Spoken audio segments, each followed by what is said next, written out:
लेकिन कई विगत कई वर्षों से यह देखा जा रहा है कि बिना समीक्षा के, बिना बातचीत के, बिना संवाद के जो जो एजेंसियां होती हैं, जो वित्त संस्थाएं होती हैं, उनसे बिना बात किए ये बजट का प्रावधान लाया जाता है। राम राज हो गया।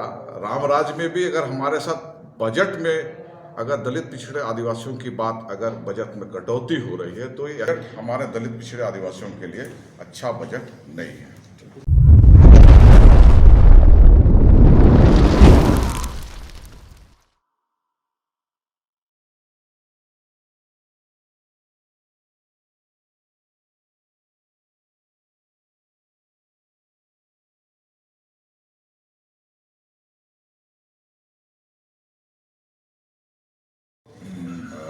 जोरदार जोहार करते हुए, चूँकि हर वर्ष केंद्र सरकार एक बजट लाती है जिस पर देश के हित को आदिवासी दलित पिछड़ों की बात करती है।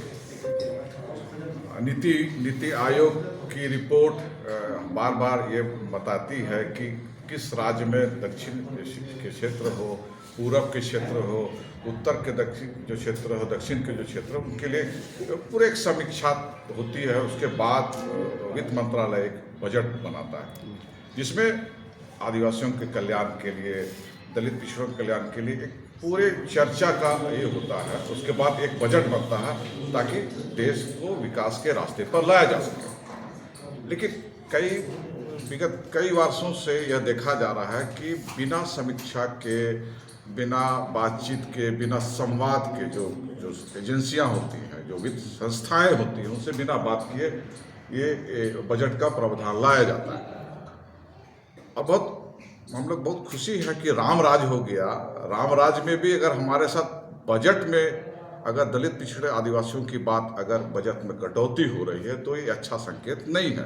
हर वर्ष होता है, लेकिन रामराज आने के बाद भी अगर दलित पिछड़ों की बात में जो उसके विकास के जो पैसे आते हैं, जो राशि आती है, उस पर कटौती हो रही है। जो आंकड़े हम लोगों ने आपको जो हम लोग दे रहे हैं, तो अगर समीक्षात्मक देखिएगा तो प्रतिशत बहुत कम है और ये लगातार घट रहा, तो ये अच्छा संकेत नहीं है देश के लिए और राज्य के लिए भी नहीं है। जहाँ तक बलराम जी और जयेश जी ने बात को रखा, उसमें 100% सच्चाई है कि ना हम स्वास्थ्य की पर जो हमारा बजट है उसको हम ये कर पा रहे हैं, ना शिक्षा पर हम कर पा रहे हैं। और जो उत्तरोत्तर विकास की जो बात है उस पर सीधा सीधा ये हमको लगता है कि इस पर पूरी तरह से केंद्र सरकार का जो बजट है उदासीन बजट है।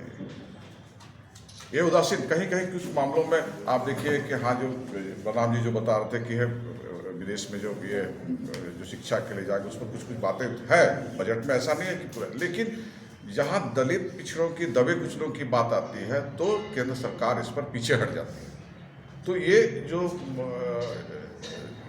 दो तरह की जो बातें होती है वो अच्छा संकेत नहीं है राज्य के लिए। ट्राइबल सब प्लान की बात बता रहे हैं पूरे देश के लिए, जो ट्राइबल सब प्लान का अब झारखंड में ही देखिए 26-26.5% जो हम लोग आदिवासी लोग हैं यहाँ पर, ट्राइबल सब प्लान का जो सेंट्रल बजट है उसका पूरा आबादी के आधार पर आता है, उसमें भी कटौती है।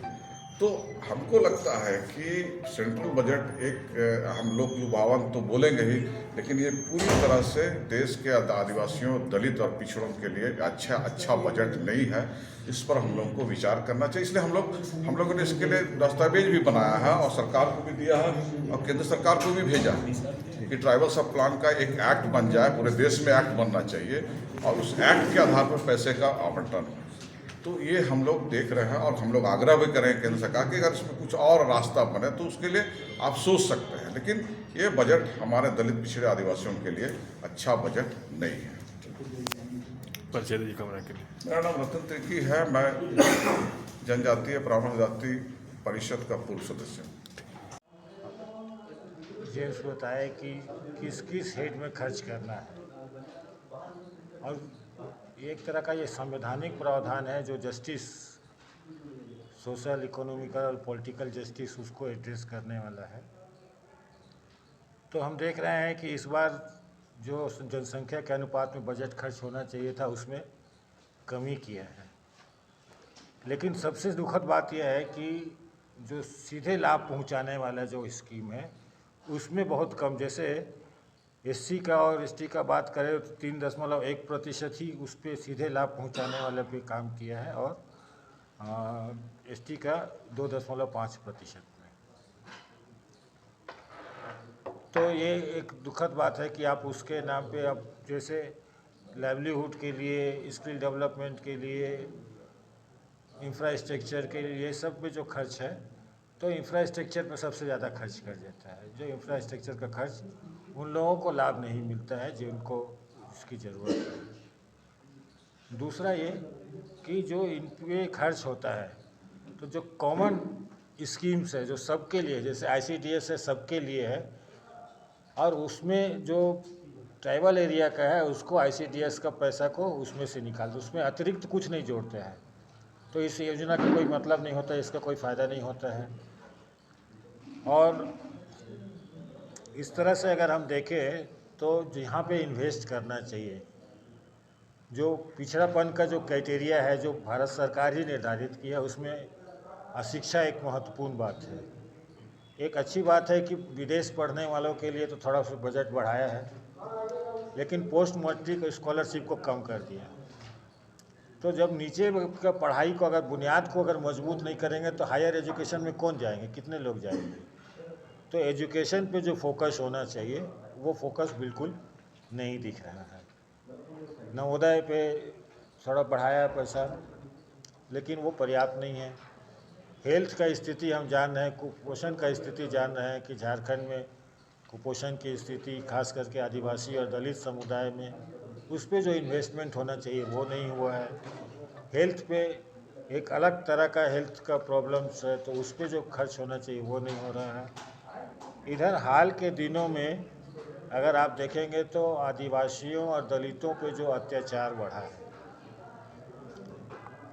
उसके साथ में जो ज्यादती हुई है, या जहाँ पे बड़े आंदोलन चल रहे हैं, विस्थापन हो रहे हैं, जंगल कट रहे हैं वहाँ पे, तो ऐसे लोगों को बचाने का, उसके अस्तित्व को बचाने के लिए जो इन्वेस्ट होना चाहिए, जिसके ऊपर में अत्याचार हुआ, जैसे महिलाओं पे अत्याचार हुआ तो वो उसका एक फंड बना, तो ऐसे लोगों को केस मुकदमा में जाने के लिए, उसको लड़ाई लड़ने के लिए कोई सपोर्ट नहीं है। उसके ऊपर में अत्याचार है तो उसका मुआवजा के लिए उसको उसका एक अलग कोर्ट हो जो रैपिड उस पर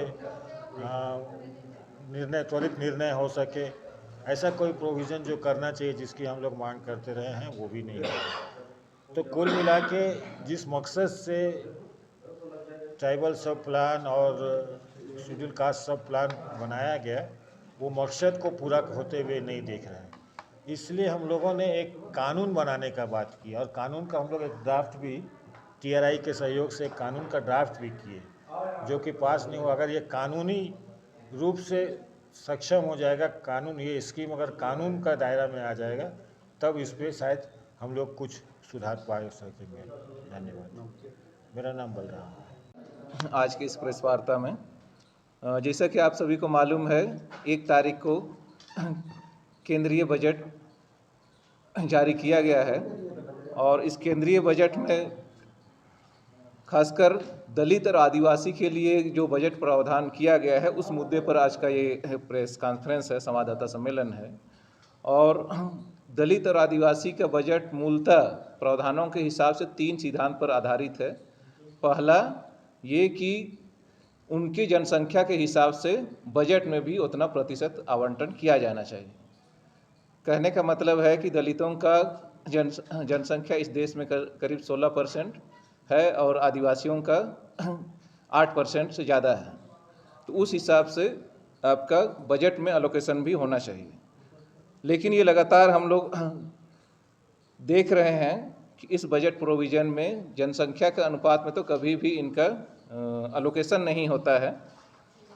जो एलोकेशन होता है उसमें से भी एक बड़ा हिस्सा ऐसी योजना में एलोकेशन कर दिया जाता है जिसमें दलितों और आदिवासियों को कोई फ़ायदा नहीं मिलता है। सिद्धांत ये है कि जनसंख्या के हिसाब से एलोकेशन करना है, और उन्हीं समुदाय को उसका फ़ायदा मिलना चाहिए, इस सिद्धांत पर आधारित है। और तीसरा है कि वो 31 मार्च के अंदर में लैप्सेबल नहीं होना है। तो ये मूल सिद्धांत के आधार पर ये बजट का प्रावधान किया जाना चाहिए, लेकिन ऐसा नहीं देखा गया है। तो इस साल भी जब हम लोग देख पा रहे हैं तो दलितों के मामले में यहाँ पे हम लोग देख पा रहे हैं कि करीब 11% बजट एलोकेशन किया गया है और आदिवासियों के मामले में 8% के करीब एलोकेशन किया गया है। ये मोटे तौर पर आपका तस्वीर सही नज़र आती है, लेकिन जब उसके अंदर में जाएंगे तो और भी विपरीत परिस्थिति हो जाती है। जैसे उदाहरण के लिए हम लोग बोलेंगे कि जो सीधा बेनिफिट इनको नहीं मिल पाता है। उदाहरण के लिए एससी वाले मामले में आप देखेंगे कि यूरिया सब्सिडी का पेमेंट के लिए बजट पिछले मतलब अभी इस साल में किया गया था, पिछले साल। उसी तरीके से न्यूट्रिएंट बेस्ड सब्सिडी पेमेंट के लिए किया गया है, और ऐसे ही बहुत सारे लंबे लिस्ट हैं जिसके आधार पर इनको कभी भी ये फ़ायदा नहीं मिल पाएगा। तो इस साल का भी यही देखा जा रहा है कि बहुत कम परसेंटेज, जो इतना 11% बोल रहे हैं और 6% बोल रहे हैं, उसमें से जब हम रियली देखेंगे तो 3 से 4% बजट का आवंटन में से ही इन समुदायों को बेनिफिट मिल पाएगा, अगर उसका बेहतर क्रियान्वयन होगा तब। तो ये अभी आने वाला समय में ये देखा जाना बाकी है। बाकी हमारे